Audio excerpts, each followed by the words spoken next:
Hi అండి, అందరికీ నమస్తే. ఈరోజు వీడియోలో కొరివి పచ్చడి లేదా పండుమిరపకాయ నిల్వ పచ్చడి ఎలా తయారు చేయాలో చూద్దాం.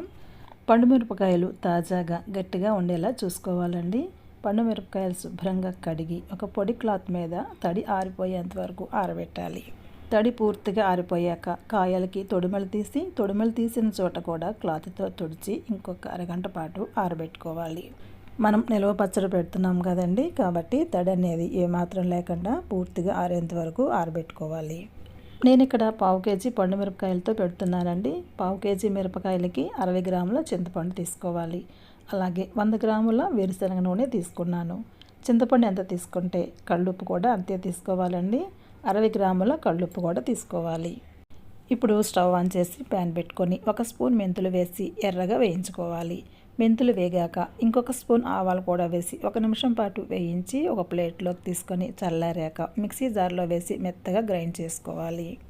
ఇప్పుడు పండు మిర్చిని చిన్న చిన్న ముక్కలుగా కట్ చేసుకోవాలి. ఇలా కట్ చేసుకోవడం వల్ల మనం మిక్సీ జార్లో వేసినప్పుడు తొందరగా నలిగిపోతాయండి. అలాగే చింతపండులో కూడా పీచు పిక్కలు లాంటివి ఏమన్నా ఉంటే అవి కూడా తీసేసుకోవాలి. ఇప్పుడు ఒక మిక్సీ జార్ తీసుకొని చింతపండు ఉప్పు వేసి మెత్తగా గ్రైండ్ చేసుకోవాలి. ఇదిగోండి, చూశారు కదా, మెత్తగా పొడి పళ్ళాడుతూ వచ్చింది. ఈ చింతపండు ఉప్పు కలిసిన ఈ పొడిని ఒక గిన్నెలోకి తీసుకోవాలి. అదే జార్లో పండుమిర్చి ముక్కలు కూడా వేసుకొని గ్రైండ్ చేసుకోవాలి. మరీ మెత్తగా అవ్వాల్సిన పని లేదండి. మధ్యలో స్పూన్తో కలుపుకుంటూ గ్రైండ్ చేసుకోవాలి. కాస్త బరకగా ఉంటేనే ఈ పచ్చడి బాగుంటుంది.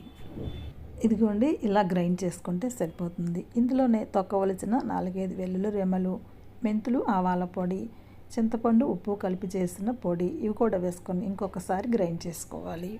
ఇప్పుడు ఈ పచ్చడిని ఒక మిక్సింగ్ బౌల్లోకి తీసుకోవాలి. ఎక్కువ మొత్తంలో పచ్చడి తయారు చేసుకున్నప్పుడు పచ్చడి మొత్తాన్ని తాలింపు వేయాల్సిన అవసరం లేదండి. మనకి ఎంత కావాలో అంత తీసుకొని మిగతాది స్టోర్ చేసుకోవచ్చు. ఇప్పుడు మనం తక్కువ పచ్చడి చేస్తున్నాం కాబట్టి తాలింపు వేసేసుకుందామండి. స్టవ్ ఆన్ చేసి ప్యాన్ పెట్టుకొని నూనె వేసి నూనె వేడవ్వనివ్వాలి. నూనె వేడయ్యాక తొక్కవలసిన వెల్లుల్లి రెమ్మలు 4-5 వేసుకొని అందులోనే 1/2 టీ స్పూన్ చొప్పున ఆవాలు, మినపప్పు, పచ్చిశనగపప్పు, జీలకర్ర వేసుకోవాలి. అందులోనే 2-3 ఎండుమిర్చి తుంపి వేసుకొని కొద్దిగా కరివేపాకు కూడా వేసి తాలింపు బాగా వేగనివ్వాలి. తాలింపు బాగా వేగాక స్టవ్ ఆఫ్ చేసుకొని 1/2 టీ స్పూన్ ఇంగువ పొడి వేసి ఒకసారి కలిపి తాలింపు బాగా చల్లారనివ్వాలి.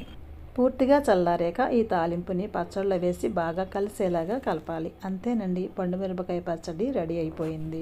ఇలా ఈ పండుమిరపకాయ పచ్చడి ఒక్కసారి తయారు చేసుకుంటే చాలండి. ఎప్పుడు కావాలంటే అప్పుడు ఎంచక్కగా తినేయచ్చు. వేడి అన్నంలో కాస్త నెయ్యి వేసుకొని ఈ పచ్చడి కలుపుకొని తింటే చాలా బాగుంటుంది. అన్నంలోకే కాదండి, ఇడ్లీ దోశలకు కూడా ఈ పచ్చడి చాలా బాగుంటుంది. చాలా తేలికగా చేసుకునే ఈ పండుమిరపకాయ పచ్చడి నచ్చితే మీరు కూడా ట్రై చేయండి. మరో మంచి వీడియోతో మళ్ళీ కలుస్తాను.